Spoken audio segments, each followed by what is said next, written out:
शिक्षित बनो, बिल्कुल। संगठित रहो, बिल्कुल। संघर्ष करो। बिल्कुल।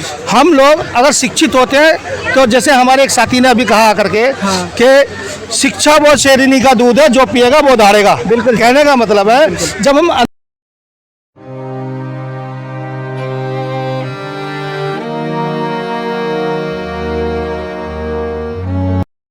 नेम क्या है? डॉक्टर अनिल को। तो सर बताइए आप हमारी ऑडियंस को कि बाबा साहब के बारे में आज जो जयंती मनाई जा रही है इसके बारे में, बाबा साहब के बारे में दो शब्द बोलिए, क्या कहना चाहोगे आप? जैसा कि आप सभी जानते हैं कि बाबा साहब ने अपनी जिंदगी में बहुत ज्यादा संघर्ष करा है। एक छोटी जाति से होके वो इतने ऊंचे पौधे पे पौधे बढ़ेगा। बिल्कुल, वाह क्या बात है। बिल्कुल सर, और बोलिए। और इसी बेस के ऊपर हम काम करते हुए स्टडी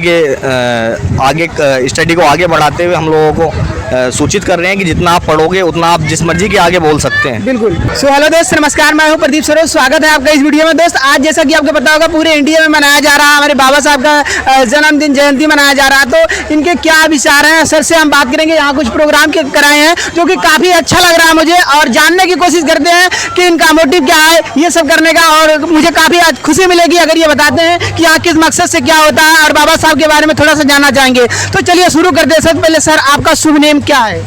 मेरा नाम संदीप कुमार है जी। और आपका एजुकेशन क्या है?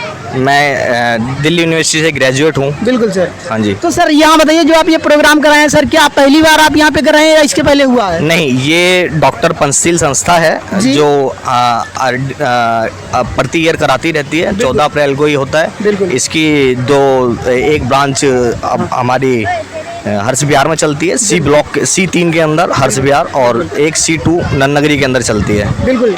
ये प्रति ईयर हर 2 साल के अंदर चेंज होता रहता है। 2 साल वहाँ होती है प्रतियोगिता, 2 साल यहाँ प्रतियोगिता होती है। बिल्कुल बिल्कुल। जो रेगुलर चलता रहता है, रेगुलर बेसिस पे चलता है। सर एक चीज़ हमें बताइए कि बाबा साहब का जो है जन्मदिन मनाया जाता है, जयंती होती है सर, इसके बारे में थोड़ा हमारे ऑडियंस को बताइए कि इसका मतलब क्या होता है। क्योंकि बहुत सारे ऐसे लोग हैं सर जो अच्छे पढ़े लिखे लेकिन उन बाबा साहब के बारे में जानकारी नहीं है, तो आप उनको बताइए सर कि ये क्या जरूरी, क्या इंपॉर्टेंट है बाबा साहब के बारे में। थोड़ा सा 2 मिनट आप बताइए। बाबा साहब को कुछ कुछ वर्ड्स में तो इंक्लूड नहीं किया जा सकता। अगर पूरे दिन भी बोला जाए उनके ऊपर तो कम रहेगा। बिल्कुल। आप जितना मर्जी बुलवा लीजिए, पूरे दिन भी बुलवाओगे तो कम रहेगा। बिल्कुल। इन बच्चों के एग्ज़ाम जो कराने का मकसद है वो है नॉलेज। बिल्कुल। बच्चों को जो फ्रीडम फाइटर्स थे उनके बारे में बताना। बिल्कुल। आप इनके बारे में जो हमने इनके टॉपिक्स भी रखे हुए हैं वो डॉक्टर APJ अब्दुल कलाम, बिल्कुल, और भीमराव अंबेडकर, जी, गौतम बुद्ध, सावित्रीबाई फुले, जी, ज्योतिबा फुले, गांधी जी, सरदार पटेल, भगत सिंह, ये हम लोगों ने इसके टॉपिक्स रखे हुए हैं। और ड्राइंग का कंपटीशन है जिसके अंदर सेम आप इनमें से किसी की भी ड्राइंग कर सकते हैं। बिल्कुल। और फर्स्ट सेकंड थर्ड हम लोगों ने बिल्कुल। सर थोड़ा बंद कर दीजिए, 1 मिनट के लिए, कोई नहीं हम काट देंगे। 1 मिनट के लिए बंद कर दीजिए बस, कोई नहीं सर, आप बोलिए, हम करा लेंगे।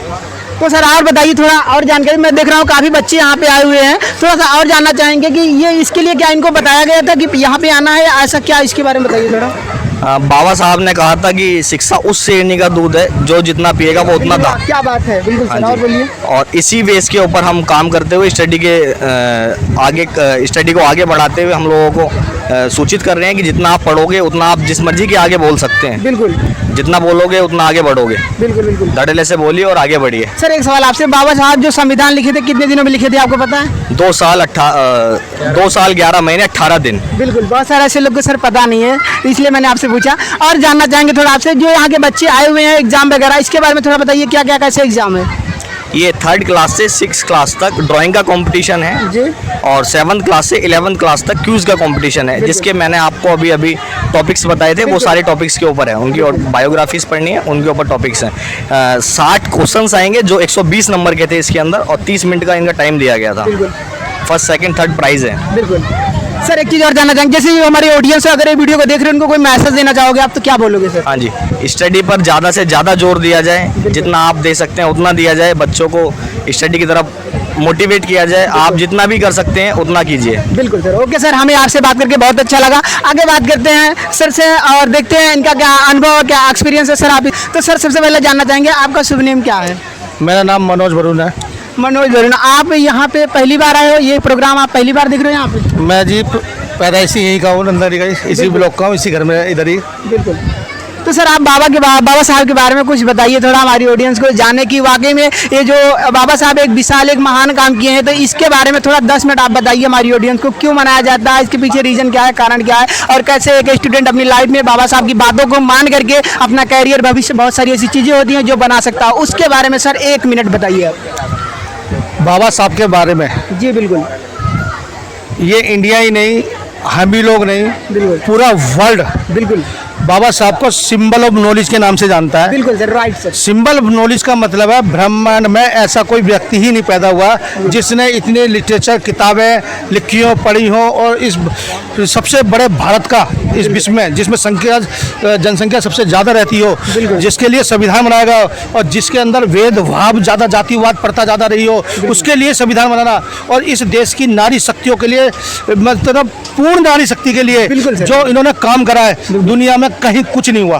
बिल्कुल बिल्कुल सर, राइट सर। ये मैं सुना हूँ और देख भी रहा हूँ। आज के कुछ समय पहले हमारी माताएं और बहनों को काफ़ी समस्या को झेलना पड़ता था, लेकिन आज की डेट में सब कुछ चेंज हो गया है। बिल्कुल सर। जी बिल्कुल चेंज हो गया है।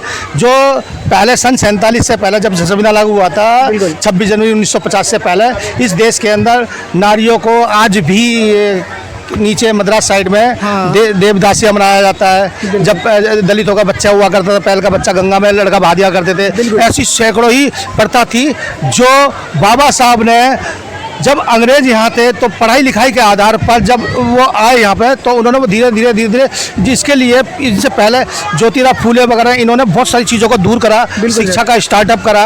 तो इस तरीके से करते करते बाबा साहब ने बहुत सारी चीज़ें दी हैं पूरे वर्ल्ड लेवल की। दुनिया तो कहती है कि इन्होंने ये चुराया फलाना करा, नहीं, इन्होंने पूरा पढ़ने के बाद में जो मानवतावाद के लिए, जो इक्वलिटी के लिए जो इस देश में चाहिए था, वो सब चीज़ दी है। बिल्कुल संविधान दिया है, सबसे बड़ी बात संविधान दिया है देश को।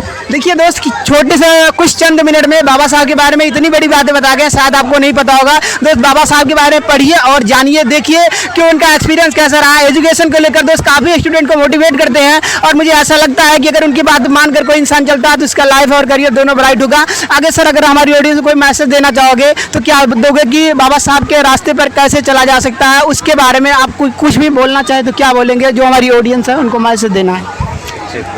आज हमारे सामने ये देश जो है बहुत त्रुटियों से गुजर रहा है, बिल्कुल, जिसका अंदेशा इन बच्चों को नहीं है। बिल्कुल सर। और जो पढ़ाई लिखाई में या जिन्होंने बाबा साहब को थोड़ा बहुत भी माना या जाना है, जो दूरदर्शी देख सकते हैं। बिल्कुल, मैं धर्म की बात इतनी करूंगा, धर्म में आस्था रखो, बिल्कुल, जिसको जो मानना मानो, कोई दिक्कत नहीं है, बिल्कुल, लेकिन आडंबर नहीं होना चाहिए। बिल्कुल सर, यू आर राइट। जो हम आडंबर में और जो भेड़ चाल में चलते हैं कि वो ये करे तो हम ये करें, ये चीजें सारी हमें ना अंधकार में ले जाती हैं। बिल्कुल सर। हमें क्या करना है, हमें बाबा साहब के 3 मंत्र दिए गए हैं, मूल मंत्र। शिक्षित बनो, बिल्कुल, संगठित रहो, संघर्ष करो। बिल्कुल। हम लोग अगर शिक्षित होते हैं तो जैसे हमारे एक साथी ने अभी कहा करके कि शिक्षा वो शेरनी का दूध है, जो पिएगा वो धारेगा। बिल्कुल। कहने का मतलब है जब हम अंधकार से निकल के जब उजारे की तरफ आएंगे, जो गौतम बुद्ध ने खुद कहा है, अप दीपो भवो। बिल्कुल। अपना दीपक जब तुम स्वयं बनोगे, जब भी दूसरे को प्रकाश दे सकोगे। तो ठीक है ना। तो बाबा साहब की जो लाइन है, तो वो इतनी अच्छी लाइन है। और बाबा साहब ने जो बौद्ध धर्म इसलिए दिया है कि गणना करने का कि बौद्ध धर्म ही हमारी इंडिया का है। बिल्कुल सर, बिल्कुल। इंडिया में ही बना है। इंडिया में आज भी जितनी जगह खुदाई वगैरह होती है, सब जगह बौद्ध की मूर्ति ही निकलती है। तो बाबा साहब ने बौद्ध धर्म इसलिए नहीं दिया था।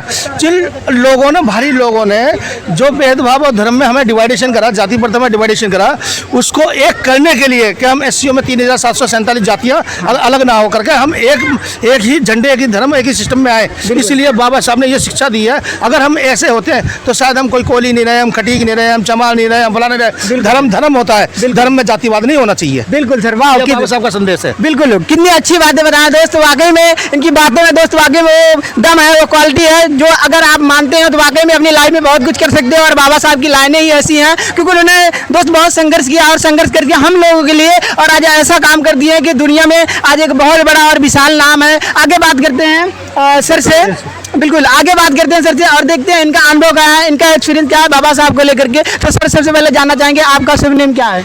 डॉक्टर अनिल को। तो सर बताइए आप हमारी ऑडियंस को कि बाबा साहब के बारे में, आज जो जयंती मनाई जा रही है, इसके बारे में, बाबा साहब के बारे में 2 शब्द बोलिए, क्या कहना चाहोगे आप? जैसा कि आप सभी जानते हैं कि बाबा साहब ने अपनी ज़िंदगी में बहुत ज़्यादा संघर्ष करा है। एक छोटी जाति से होके वो इतने ऊंचे पौधे पे पहुँचे कि हर आदमी आज दंग रहता है। बिल्कुल बाबा साहब के संघर्ष की कहानी और छुआछूत की कहानी इतनी ज़्यादा डरक थी कि हर आदमी ये सोचता था कि ऊंची जात वाला बाबा साहब को पानी तक नहीं पीने देता था। बिल्कुल। उस मटके से पानी पीने के लिए बाबा साहब को इतना संघर्ष करना पड़ता था कि उनके जो सहपाठी थे सरकारी नौकरी लगने के बाद भी उन्हें उस मटके में से पानी नहीं पीने देते थे। जो पानी बाबा साहब ने एक बार मटके में से पानी गिलास लेके पानी पिया तो उन्होंने कहा कि भाई आप अपना पानी घर से लेके आया करें। तो बाबा साहब का जवाब था कि ये पानी शुद्ध है, अगर मेरे छूने से अशुद्ध हो जाता है तो आप अपना पानी अपने घर से स्वयं लेके आइए, मैं इसी को पानी को पीऊंगा और ये पानी अछूत होता है तो अछूत सही, और ये पानी ही सारी जनता आने वाले समय में पिएगी। बिल्कुल, वाह क्या बात है, क्लैपिंग मिल जाइए, बहुत अच्छा, बहुत अच्छी बात बताया दोस्त। आगे बताइए सर आप। जैसे कि बाबा साहब ने अपनी ज़िंदगी में बहुत सारे संघर्ष करे। बाबा साहब ने जो कानून लिखा उस कानून को लिखने के लिए 7 आदमियों की संविधान पीठ बनी थी। संविधान पीठ के अंदर हर आदमी एक LLB था, कोई BA था, कोई MA था, कोई सातों के सातों शिक्षित थे और पढ़े लिखे थे, मगर उन सातों के सातों की जो डिग्री थी बाबा साहब से नीचे थी। उन सबसे ज़्यादा डिग्रियां बाबा साहब के पास थी, इसलिए सबसे पहला नाम बाबा साहब का आया, जो बाबा साहब ने प्रचलित करा और कानून संविधान बनाए गए। उसी संविधान पे आज तक दुनिया कायम है। बिल्कुल बिल्कुल, धन्यवाद। बिल्कुल, बहुत अच्छी बात बताई दोस्त, जैसे कि अभी आपने देखा और कितनी बढ़िया बात बताई। आगे बात करना चाहेंगे सर से, और सर से बात कर लिया हूँ, ठीक है, बात हो गई आपसे बात हो गई। किसी एक बताएं आप आगे बात कीजिए। बस हो गया, चलिए ठीक है। अभी मैंने जैसे कि बात किया सर यहाँ पे, और मुझे काफ़ी ठीक है अभी क्योंकि सर लोग अभी बिजी है, थोड़ी देर में हम फिर बातें करते हैं और देखते हैं, अभी काफ़ी टाइम लगेगा और मुझे ऐसा लगता है सर अभी कुछ बोलना चाहते हैं। बिल्कुल, बाबा साहब भीमराव अम्बेडकर, बाबा साहब भीमराव अम्बेडकर, बाबा साहब भीमराव अम्बेडकर। वाह क्या बात है, बहुत अच्छा लगा दोस्त। उम्मीद है कि आपको वीडियो पसंद आएगी। दोस्त अगर पसंद आई फैला दीजिए और दुनिया में लोग जाने कि बाबा साहब ने ऐसा काम किया जो हर एक इंसान को जानना चाहिए और समझना चाहिए। तो दोस्त फिर मिलेंगे किसी वीडियो में। अभी थोड़ी देर बाद हम यहाँ पे दिखाते हैं कि यहाँ पर बच्चे कैसे हैं और क्या क्या चीज़ें कर रहे हैं, सारी चीज़ें आपको दिखाते हैं। तो तब तक के लिए दोस्त जय हिंद।